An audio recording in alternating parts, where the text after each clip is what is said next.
Welcome to All Ages Driving School. I'm your teacher, Mr. James, and in this video we're going to be going over the 84 questions from the DPS Handbook. So sit back, buckle up, and get ready to learn.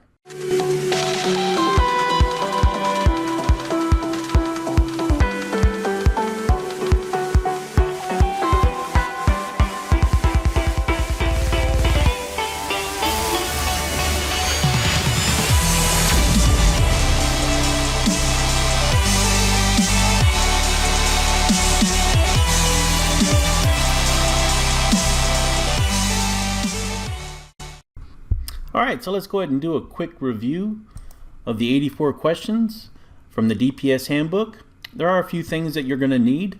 You're definitely going to need a pen or a pencil. You'll also need a notebook with paper. You also need a copy of the Texas Driver's Handbook, which is the revised September 2017 edition. You'll need a copy of the 84 questions. And also feel free to pause at any time during this presentation to copy the answers or seek further explanation. So let's go ahead and jump right in. Question number 1. What is the minimum age at which you can get a Class C driver's license without either driver education or being a hardship case? Well, the answer is found on page 28, and of course at the age of 25 you can go in there. You don't have to take any type of driver's education, but if you're a teen you definitely have to take driver's ed. If you're an adult between the ages of 18 and 24 you have to take adult driver's ed, but at age 25 you could actually walk in there and take the written test and the driving test, pass, and get your license. Question number 2. How much is the maximum fine for a first conviction of driving without a license? Now, this is a question that you actually may see on your road rules test. So pay attention to this one. And the answer is $200. And you can find this on page 9 on table 7. Question number 3, what type of restrictions may be placed on your license? Now in table 8 from page 9, you're going to see a whole bunch of different restrictions that apply for different scenarios. But if you're a teen taking driver's ed, the one that's probably going to affect you the most are these right here, A, B, and F. A, of course, stands for must wear corrective lenses.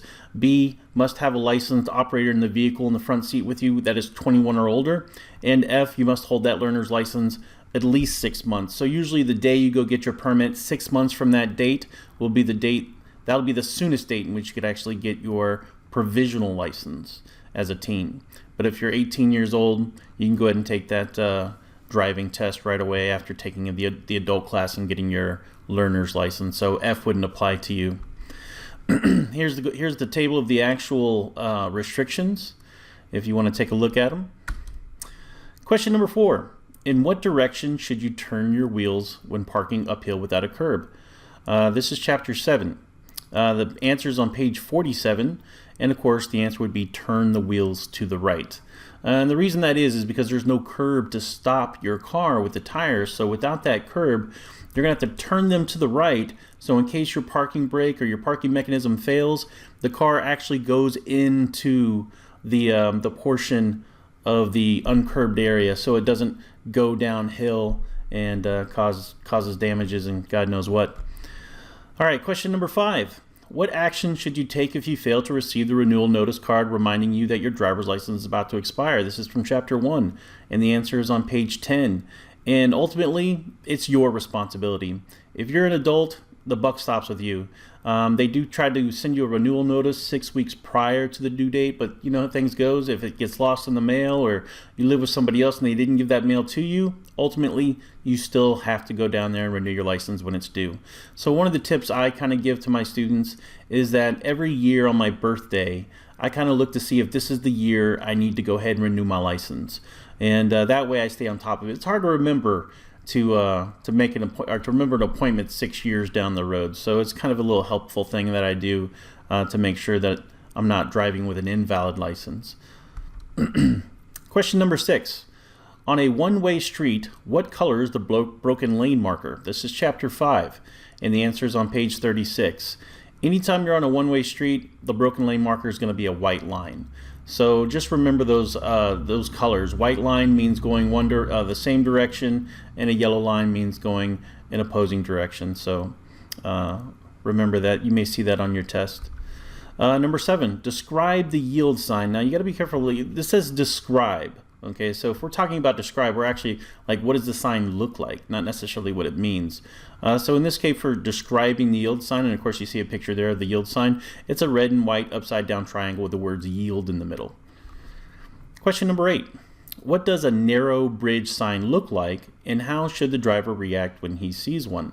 So I went ahead and posted a narrow bridge sign that you'll see. Of course, it's yellow diamond shaped. And of course, it's a yellow diamond shaped sign, and one should slow down and proceed with caution. That's how you should approach a narrow bridge sign. Question number 9, what is the shape of a keep right sign, and how should the driver react when he sees one? All right, so there's 2 different types of signs that you may see that means keep right, and others like if there's a median up ahead, you keep right. But these are the 2 main ones. Here's a hazard warning sign letting you know that the lanes are going in opposing directions up ahead and you should keep to the right. And then of course, if you're on the freeway or a multi-lane road, slow traffic, keep right. So those are there to remind you to stay to the right in those circumstances. Question number 10, which sign tells you to slow down because you are approaching a double curve? This is from chapter 5 and the answer is on page 30. And then of course I went ahead and provided a picture of what a double curve sign looks like. Don't get it confused with a sharp turn or a winding road or even just a basic curve sign, but double curve looks like the one provided on this slide. Question number 11, what does a do not pass sign mean? Well, it's very obvious. If you're in a no pass zone or you see a do not pass sign, you're not allowed to pass other vehicles in front of you. You just simply stay in the lane that you're in and maintain within the speed limit. And the answer to this question is on page 33. Question number 12, which sign tells you to keep in the right-hand lane when driving slow? Again, that goes back to the keep right sign. This is in chapter 5. The answer is on page 33, and there's a picture of the actual slower traffic keep right. Stay in the right-hand lane if you are driving slower than other vehicles on the road. Question number 13, what does yield right-of-way mean? And this is from chapter 4 and 5. So I went ahead and provided a yield sign, picture of a yield sign to show you what it looks like in the description. The sign tells you that the road you're on is joining with another road ahead. You should slow down or stop if necessary so you can yield the right-of-way to vehicles, pedestrians, or bicycles on the other road. There's a lot of yield situations that you'll find in chapter 4, but basically yield the right-of-way, what I like to tell my students is the right to occupy a space.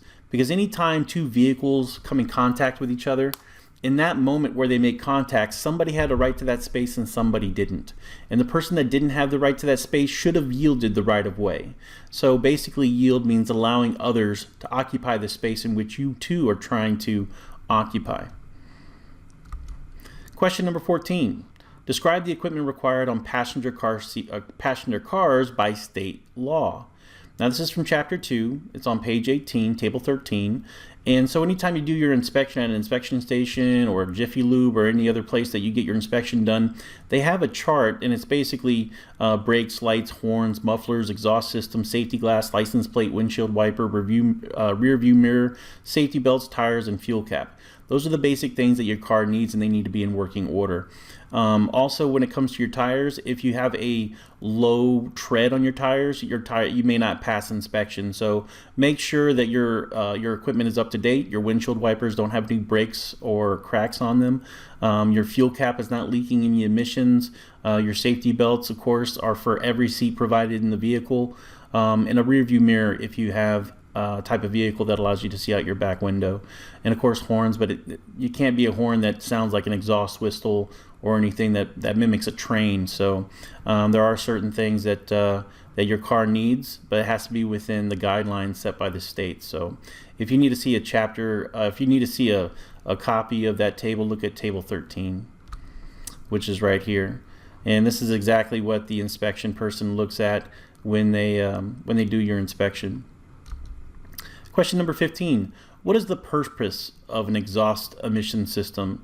And it's real simple. It's to reduce pollution.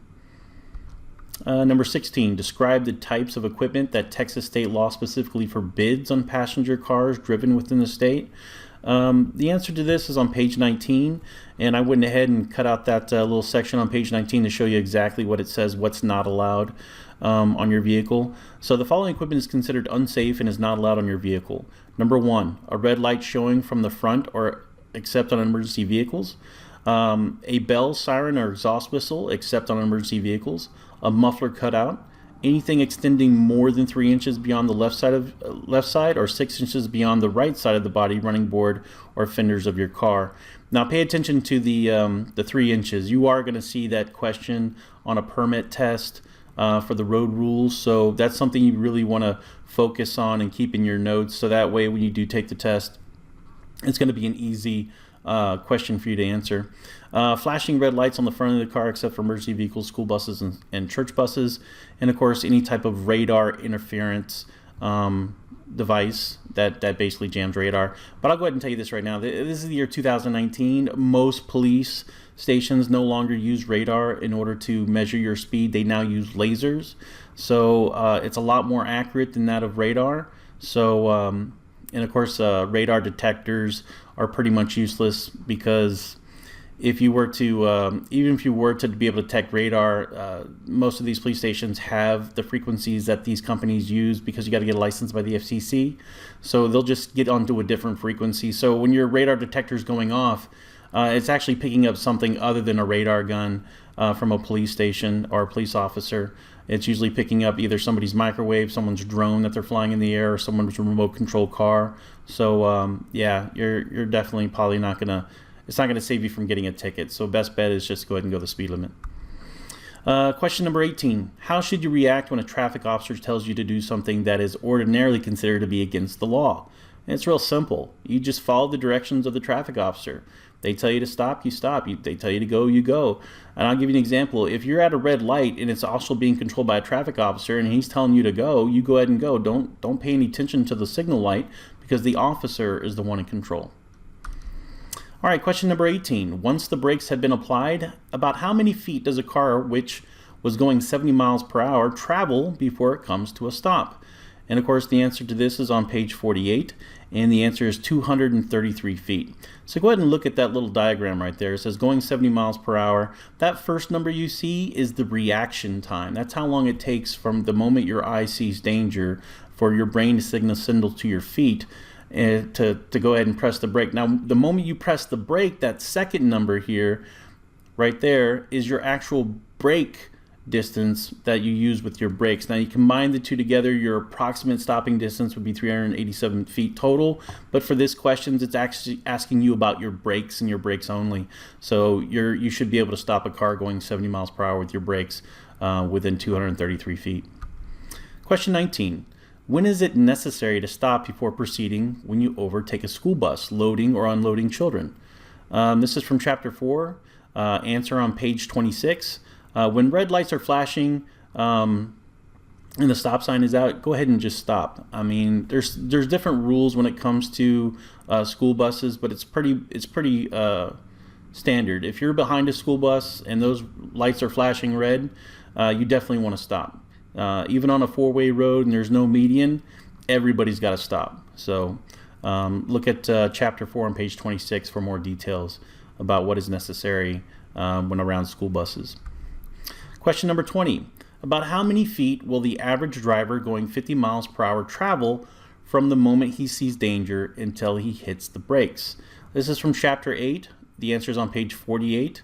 And again, you see that little chart there. This is 110 feet. Now, this is talking about reaction time. So if you see that first number, 110 feet, that is your reaction distance.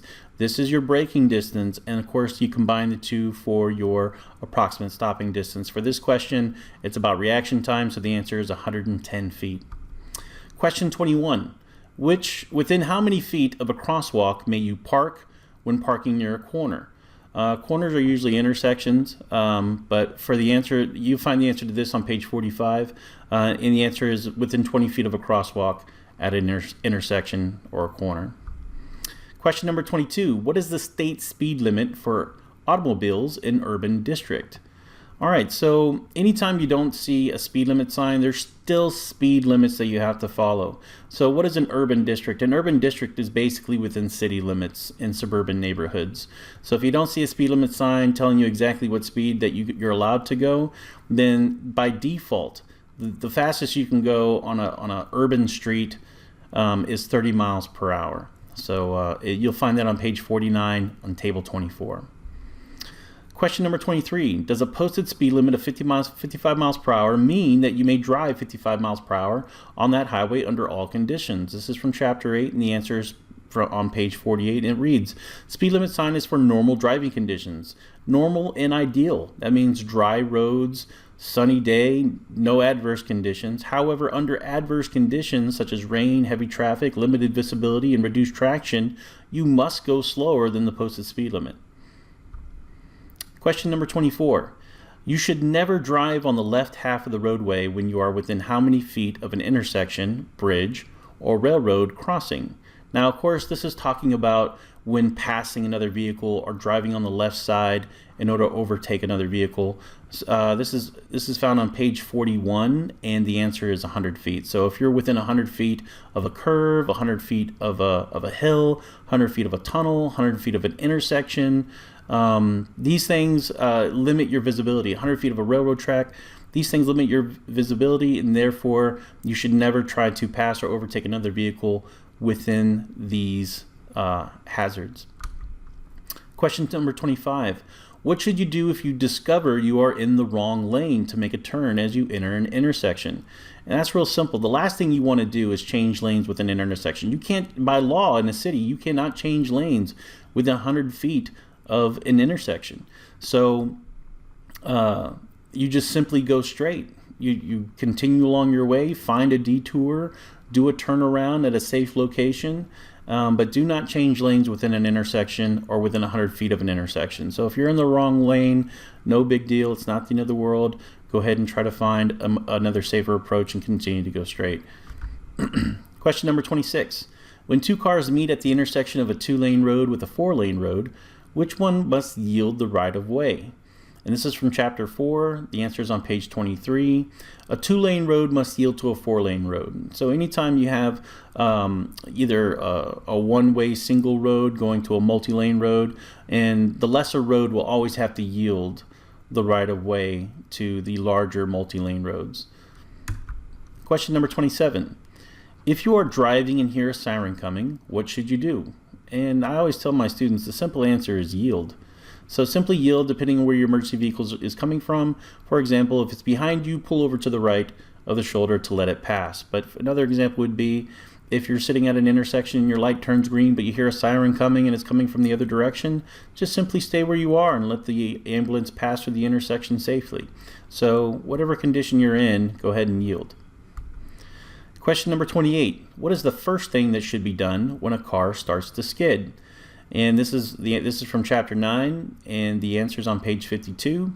You do not want to hit the brakes suddenly or hard, and you want to take your foot off the gas. That's the very first thing you do. And then, of course, you want to turn in the direction of the skid.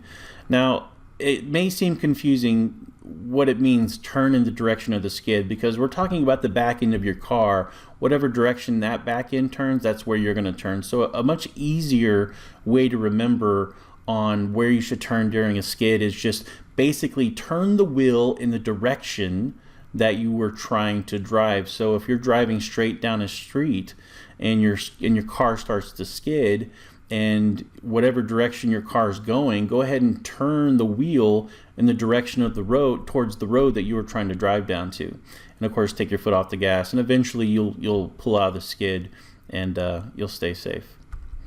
Question number 29. At what time of the day should your headlights be turned on? This is from chapter 9. The answer is on page 50. And the rules for Texas is you must use your headlights beginning 30 minutes after sunset, ending 30 minutes before sunrise, or any time when individuals or vehicles cannot see clearly for at least 1,000 feet. Now, in 12 states around the country, they actually require that your headlights be on all the time, no matter what time of day it is. If you're driving your vehicle, your headlights are on. So me personally, as a defensive driver, I drive with my headlights on during the day because it's a safety feature. It allows other cars to see you better. So even though Texas law hasn't really caught up to that yet, a good way for you to actually be safe out there on the roads is to go ahead and turn on your lights.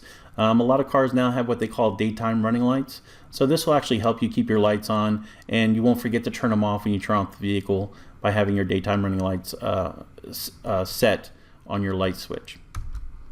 Question number 30. Under what conditions may your driver's license be suspended? This is from Chapter 1. The answer is on page 12. Now, they give you a laundry list of things that can actually be suspended for. So the answer would be a license can be suspended for a number of different violations, from continued reckless driving from the point system to mandatory suspensions for violations considered a felony or dangerous. For example, DWI, drug offenses, racing on public roads, overtaking a school bus. These are things at which you could actually have your license suspended. Question number 31. What is carbon monoxide and how may it be harmful to drivers? This is Chapter 14. The answer is on page 71. Carbon monoxide is a deadly gas. When exposed to carbon monoxide, make sure to find fresh air and ventilation. Symptoms include dizziness and sleepiness. Overexposure leads to death. So one of the common things when people do die of carbon monoxide from their vehicle, it's because they started the car inside the garage, but they didn't lift the garage door, and sitting inside their vehicle, they were overcome by carbon monoxide, fell asleep, and ultimately kills them. So you always want to make sure you have good ventilation where you're starting your vehicle. And if you ever feel like there is carbon monoxide in the air, try to find fresh air and get good ventilation, so that way you go ahead and avoid these type of scenarios. So the same thing if you were to break down inside a tunnel, that could be a dangerous situation because there's a lot of cars in the tunnel and air can be saturated with carbon monoxide. Question number 32. Describe what you should do if you have a blowout while driving. And this is from Chapter 9. The answer is found on page 52. And it goes in this order. Do not hit the brakes suddenly or hard. Take your foot off the gas and brake gently, and then steer straight ahead to stop. Question number 33. What should you do when driving down a steep grade in a car with a standard transmission? This is from Chapter 9. Answer is found on page 52. When driving down a steep hill, you can shift your car into a lower gear to help slow your vehicle. Never coast in neutral or for cars with a standard transmission. Never coast with your foot on the clutch. Question number 34. What should you do if you damage an unattended vehicle? This is from Chapter 11. Answer on page 63. The first thing you want to do is locate the operator or owner of the unattended vehicle and give your name and address. If you can't find the owner, you want to securely attach a written notice in a visible way to the unattended vehicle, providing your name and address, a statement of the circumstances of the collision. Question 35. When are crash reports required? This is also from Chapter 11. Answers found on page 62. If you are involved in a crash that is not investigated by a law enforcement officer and the crash has not resulted in injury or death of a person or damage to property of $1,000 or more, you must make a written report of the crash and file it with the Texas Department of Transportation no later than the 10th day after the date of the crash.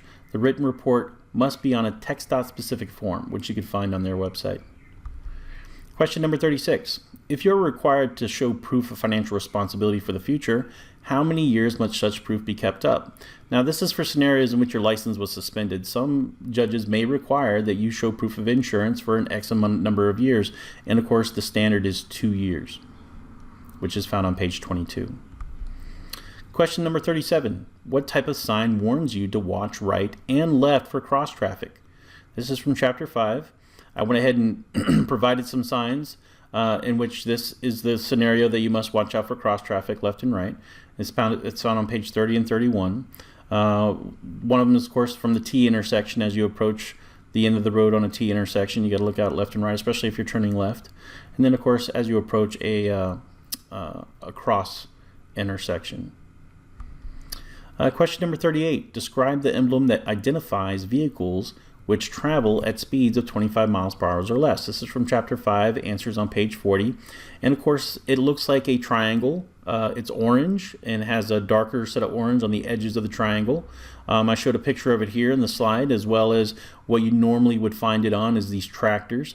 Of course, you'll see these often anytime during the spring and summer and early fall. You'll see these tractors out there mowing the grass, and they'll have these slow-moving emblems along the side of the road as you see them mowing the grass.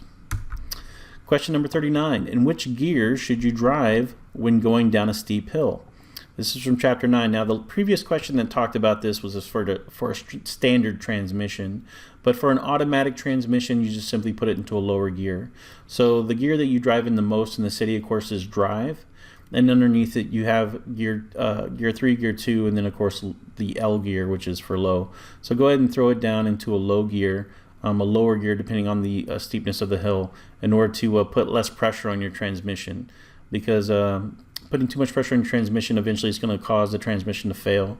And transmission replacement is one of the more expensive things in terms of car repairs that you could experience through the lifetime of your car. So you definitely want to watch out for that if you're in an area where there's a lot of hills. Luckily here in Houston it's pretty flat, so you're really not going to see too much of that. But if you start moving up north or out into West Texas or Central Texas, you'll definitely see a lot more hills where this will be necessary. Question number 40. What qualifications must one have to teach a beginner to drive? And this is the answers on page 1. The person must be a licensed driver, age 21 years of age, with at least 1 year of driving experience, must occupy the seat beside the driver, and cannot be intoxicated, asleep, or engaging in any activity that prevents observation and response to the actions of the driver. So students, make sure your driver instructor is not asleep and is definitely not on their cell phone. They should be engaged in your driving and looking out for every scenario that could possibly go wrong.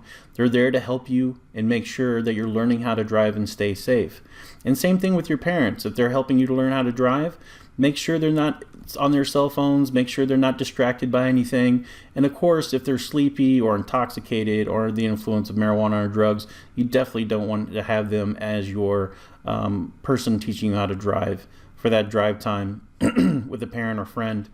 You will have a 30-hour log that you have to keep track of. In that 30-hour log, you can use anybody, but they must meet these qualifications. So they have to be 21 years of age, they have to be a licensed driver, and they have to have at least 1 year experience.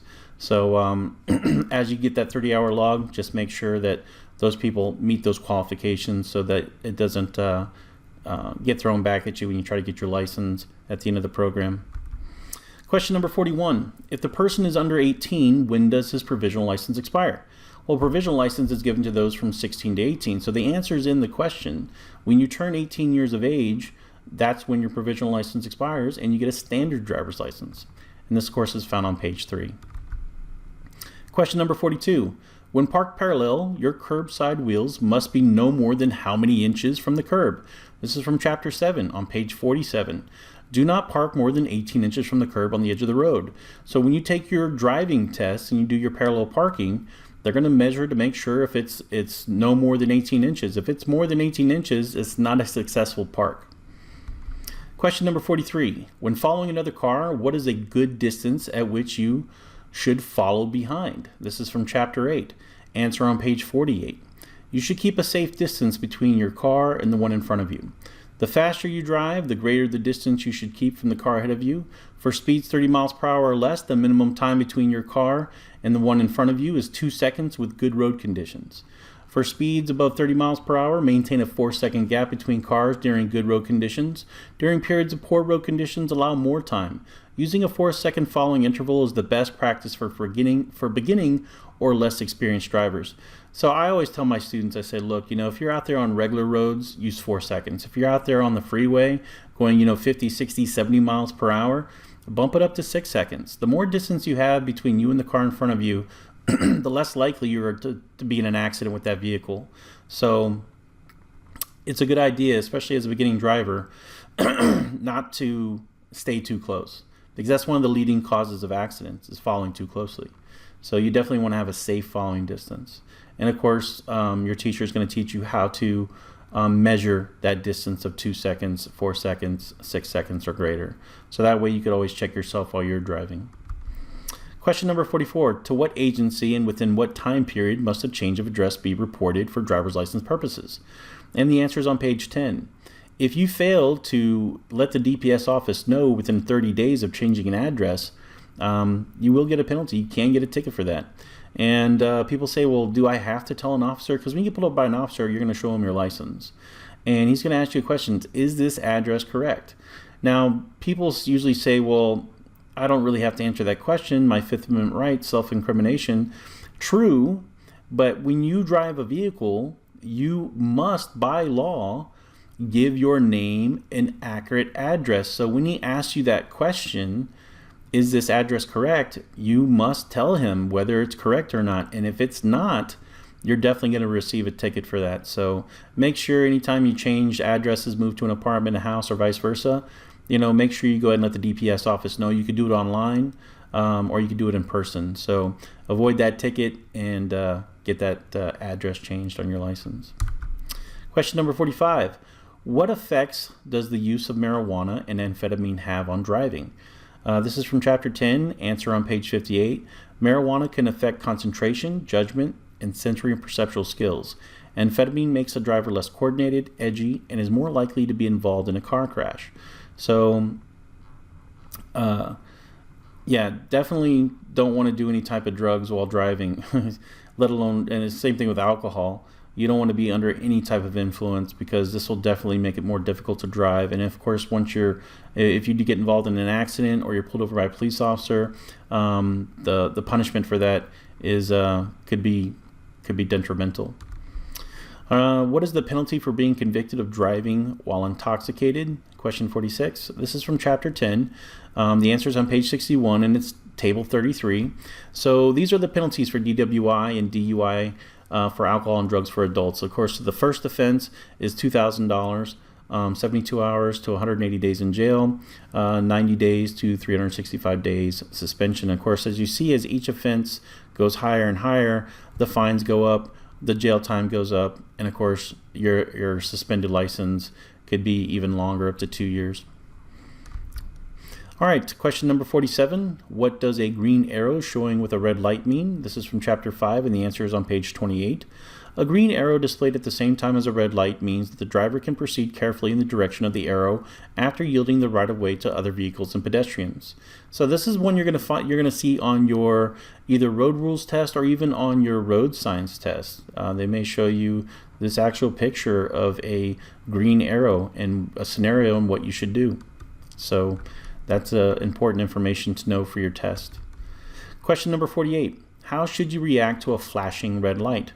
This is found on page 28. Stop completely before entering the crosswalk or intersection, then proceed when you can do so safely. Vehicles on the intersecting road may not have to stop. So for an easier answer, it would be treat it like a four-way stop sign and use the rules of right-of-way for that particular scenario of a flashing red light. Question number 49. Which sign tells you to watch out for a train? This is from Chapter 5, and the answer is on page 35. I went ahead and provided you of the three most common warnings for train tracks. And of course, anytime you see a circled sign, that's specifically for railroad. And then that lets you know you're within 100 feet of a railroad. And then of course, once you're at the actual railroad crossing, you're going to see that that X rail crossing sign, and not all rail crossings have this, but most in cities have the arm with the flashing red lights letting you know that a train is coming and you must stop. Now remember, anytime you're stopped at a train when a train's coming, you cannot be any closer than 15 feet to that railroad track when you're stopped behind the tracks. Question number 50. Describe the sign that warns you to slow down for a winding road. Chapter 5, page 30. I went ahead and provided you a picture of a winding road sign. Don't be confused with the double curve, but this is an actual winding road hazard warning sign. So there's a winding road ahead. Drive slowly and carefully and do not pass. Question number 51. What sign indicates that the road that you are on merges with another? This is from Chapter 5. The answer is on page 31. The sign right here, which I've shown, it shows an arrow which kind of has a little tail attached to it, and basically means you're approaching a point where other traffic lanes come together with the one you are in. Watch for traffic from that direction. Question number 52. What kind of sign warns you that the highest safe speed for the curve ahead is 35 miles per hour? From Chapter 5, and the answer is on page 33. You would see an advisory speed sign. That's what it looks like right there. The sign gives the highest speed which you can safely travel around a curve ahead. And also another sign that lets you know that you definitely need to slow down, that you definitely want to be aware of, is the exit speed limit off of freeways. If an exit speed limit of 25 miles per hour, that means as you exit the freeway, you must slow down to that speed limit in order to avoid a ticket as you merge onto the feeder road. Question number 53. Describe the sign that tells you to watch out for cross traffic ahead. Now again, we saw the sign before in an earlier question, but this is an actual cross traffic sign, hazard warning sign. It's found on page 30. It means crossroad ahead, slow down, and watch for cross traffic. Look carefully in all directions for traffic. Question number 54. What type of sign warns you that you should slow down for a sharp rise in the road ahead? Now this is a bump sign. This is found on page 32. This is what a bump sign looks like. There's a sudden high place in the road ahead. Slow down in order to avoid losing control of your vehicle or avoid an uncomfortable jolt. Question number 55. Describe the type of sign that would let you know that you were on a short state highway in a city or urban area. This is on page 35. Like for instance, Texas 235, Texas route marker sign tells you what road you're on while traveling on. Plan your trip and know which road you want to take. Question number 56. What is the maximum number of inches you may lawfully allow an object to extend beyond the left fender of your car? And I have a highlighter right here. The answer would be 3 inches. No more than 3 inches beyond the left side of your body, running board, or fenders of your vehicle. Question number 57. Under what conditions must you always stop? This is from chapter 25. Answer on page 28. Red light, flashing red light, stop sign, officer instructs you to stop when yielding to oncoming traffic on a left turn, and any and all pedestrians in a crosswalk or road. Question number 58. What should you do when coming onto a street from a private alley or driveway? So anytime you pull out of your own driveway, this question applies to you, and the answer is on page 23. When entering or crossing a road, street, or highway from a private road, alley, building, or driveway, you must stop prior to the sidewalk and yield the right-of-way to all approaching vehicles and pedestrians. Question number 59. If a child runs into the road 45 to 50 feet ahead of you, of your car, what is the highest speed from which you can stop with good brakes without hitting him? This is from chapter 8. Answer on page 48. 30 miles per hour. Has a braking distance of 43 feet. So if you look at that chart from chapter 8, you'll see all these different speed limits, and of course the only one with the actual braking ability of less than 45 to 50 feet is 30 miles per hour. That's about as fast as you can go and still stop safely without hitting that child. Question number 60. How close to a fireplug is another name for fire hydrant, may a vehicle lawfully park? This is from chapter 7. The answer is on page 45. No closer than 15 feet. Question number 61. What does a posted speed limit of 55 miles per hour mean? And the answer is on page 33. The sign tells you that the maximum speed in miles per hour you're permitted to travel. Sign also indicates the maximum speeds permitted on the road for daytime and nighttime. But also know that this is for ideal or normal conditions. You know, nothing that would be considered adverse, right? Anything adverse is something that affects vision and traction. So if you're in a scenario where your vision or traction or both is affected, going 55 miles per hour definitely would not be a good thing. So speed limits are for only normal and ideal driving conditions. Question number 62. What is the maximum speed limit for passenger cars on a Texas highway numbered by the state or United States outside of an urban district? This is on chapter 8, answer on page 49. It's on that chart. Now again, 70 miles per hour. So if you don't see a speed limit sign and you're outside of an urban area, you're in a rural area outside of town and you're on a freeway, like let's say I-10, and you don't see a speed limit sign, the max you can still go is 70 miles per hour. Now, are there roads in Texas that have a speed limit greater than 70 miles per hour? Absolutely, but they must be posted. So don't assume that you can go faster than 70. And if you don't see a speed limit sign, just know that there's still restrictions on how fast you can go. Question number 63. Under what circumstances should you never attempt to pass a car ahead of you? This is from chapter 6. Answers on page 41. And these are the different scenarios. Pavement markings or signs prohibited driving on the left, no passing zones. There are 2 or more traffic lanes in each direction. Within 100 feet or crossing of an intersection or railroad crossing. On a hill, a curve, or any other place where vision is limited. And within 100 feet of a bridge, viaduct, or a tunnel. Under what condition, number 64, under what conditions are overtaking and passing to the right not permitted? This is from chapter 6. The answer is on page 42, and it reads, when there are parked cars on the road, when there is no paved shoulder, when driving on a multi-lane road, and there is no blocked traffic. What that means is that if you have a 2 to 3 lane road and lanes are clear, it's not permitted to drive to the right. You should pass on the left if you want to pass other cars. Question number 65. When a driver is waiting to make a left turn, what is the procedure he should take when the light turns green?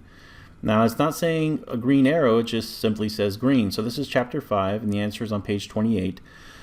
You can turn left on a green light, however, you must yield the right of way to all traffic that is approaching from the opposite direction before turning. Question number 66. What precautions should a driver take at uncontrolled intersections? This is from chapter 4, answers on page 23.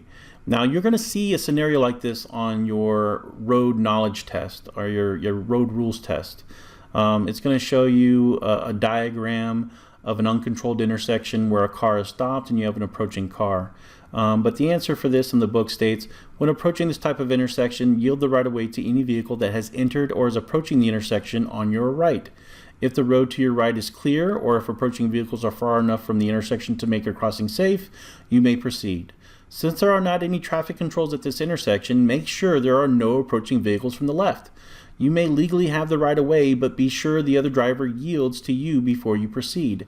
So in this scenario, as a defensive driver, if you see a car coming from the left, you have to assume that they don't know to stop because they don't see any signals or signs.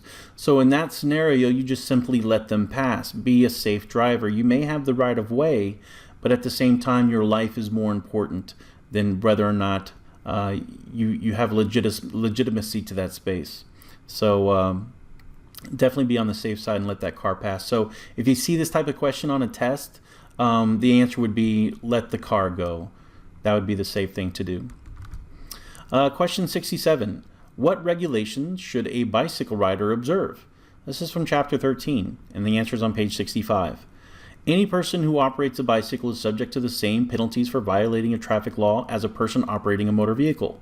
All traffic convictions will be placed on the individual's driving record, regardless if the convictions was for an offense committed on a bicycle or in a motor vehicle.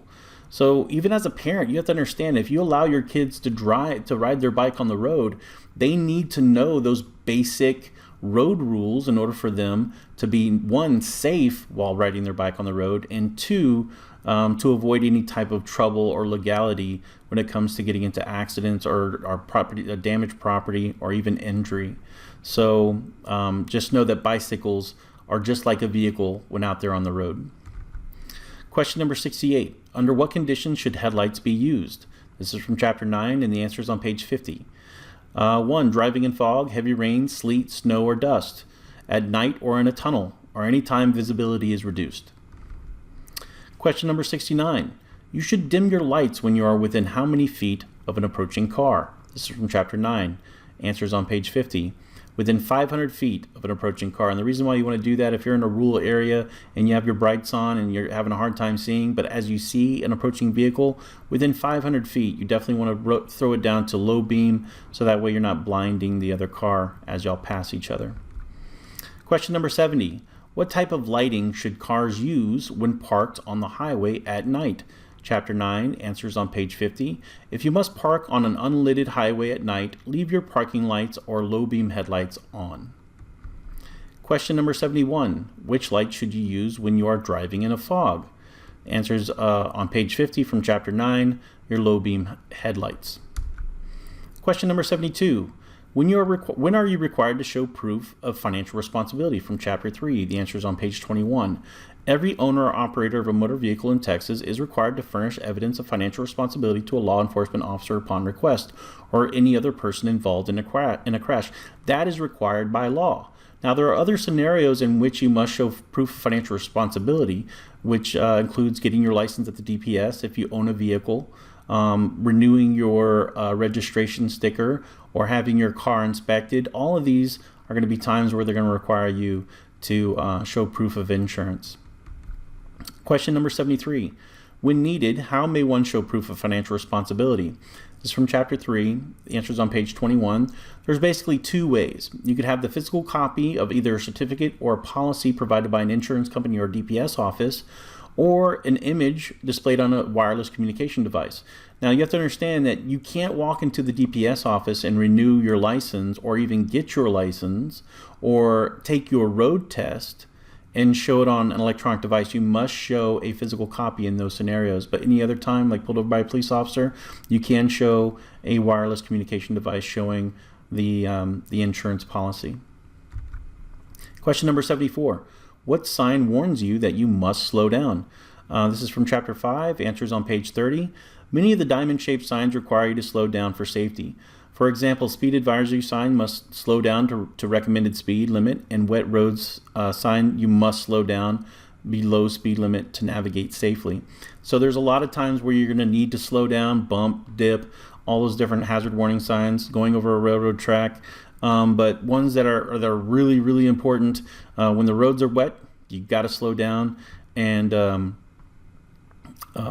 advisory speed taking a curve. Question number 75. What circumstances may lead to a possible loss of your license? This is Chapter 1 on page 12. There are a number of circumstances that could lead to a possible loss of your license, including anything deemed a felony under the motor vehicle laws, as well as getting 6 points on your driving record within a 3-year period. Any type of diagnosed medical condition can also cause a loss of your license, especially when your vision is affected to the point you can't pass the eye exam. So there are a lot of scenarios where you can lose your license, and if you look at Chapter 1 on page 12, you'll get a whole list of different things that can make you lose your license, but these are some of the main ones. Question 76. In addition to mufflers, what new equipment is required on all cars manufactured in 1968 and after? Well, the Clean Air Act, of course, the 68, requires that all cars must have an exhaust system, and an exhaust system, of course, reduces pollution in the air. Question number 77. Why are seat belts important? Well, this should be a real easy question for you. It's from Chapter 14, page 67. It's very obvious. Seat belts are one of the main reasons we survive car crashes. So, number 1, safety belts keep you from being thrown from your car. Your chances of being killed are 5 times greater if you are thrown from your car. 2, from hitting the dashboard too hard. And of course, whatever reason you want to have for not wearing a safety belt, you have to understand it's very dangerous and it's a violation of state law. Question number 78. What is meant by defensive driving? Chapter 14. The answer is on page 67, and it reads, stay alert and keep eyes moving to keep a track of what is happening at all times. Look for troubled spots developing all around. Have a plan of action, and of course know that the law requires drivers to protect each other from their own mistakes. When I'm as a simplification of defensive driver for me is basically looking out not only for yourself but for other drivers. So you're not forcing your rule of right of way on other drivers if you can see that they're struggling into merging into traffic and things like that. You want to avoid any type of accidents and of course loss of life, property damage. So you want to get from point A to point B as safe as possible. So having the defensive driving mindset is going to get you there safer, allow you to live longer, and keep you out of a lot of trouble when it comes to getting accidents out there on the road. Question number 79. What are the different classes of licenses and age requirements for each? There are 4 different classes of licenses, and they're all on page 4. Class A is for your big 18-wheelers, and you got to be 18 years old. Class B, I have a Class B license that allows me to drive a school bus, and you also have to be 18 years old. Class C, you can get a Class C under different circumstances at different ages, and of course the youngest you can be is 15 years old with a hardship, 16 years old with a provisional license, and of course when you turn 18, a standard license. In a Class M, you can drive a moped with a Class M license at the age of 15, and you can drive a motorcycle at 16 with a Class M license. All right, question number 80. When is a bicyclist not required to ride to the right of the roadway? This is from Chapter 13. The answer is on page 8. A person operating a bicycle who is moving slower than other traffic on the road shall ride near as possible to the right curb or edge of the road unless the person is overtaking and passing other vehicles proceeding in the same direction, the person is preparing for a left turn at an intersection or onto a private roadway, there are unsafe conditions in the road such as fixed or moving objects, the person is operating a bicycle in an outside lane that is less than 14 feet in width and doesn't have a designated bicycle lane adjacent to that lane. Question number 81. When are bicyclists allowed to ride two abreast in a traffic lane? This is Chapter 13, answers on page 65. Individuals riding two abreast on a laned road must ride in a single lane and not impede the flow of traffic. So when they're on a laned road, they can drive two abreast. All right, number 82. What are the three most common motorist caused car bicycle crashes? This is from chapter 9, answers on page 56. The most common car bicycle crashes caused by motorists are: 1, a motorist turned left in front of an oncoming bicycle traffic; 2, a motorist turns right across the path of the bicycle; 3, a motorist pulls away from a stop sign and fails to yield the right of way to a bicycle in cross traffic. Question number 83. What are the penalties for minors, persons under the age of 21, convicted of driving under the influence of alcohol? This is from chapter 10. The answer is on page 60, and it's on table 31. So, penalties for driving under the influence of alcohol and drugs by minors. First offense is a Class C misdemeanor, punishable by up to a fine of $500. So if you see that on the test, what's the fine amount? $500. That's the number you're going to have to know if you want to get that question right. Also, it could lead to community service, 20 to 40 hours, and attendance in an alcohol awareness course is required. If the minor is under 18, the parent may be required to also attend the course. Last question.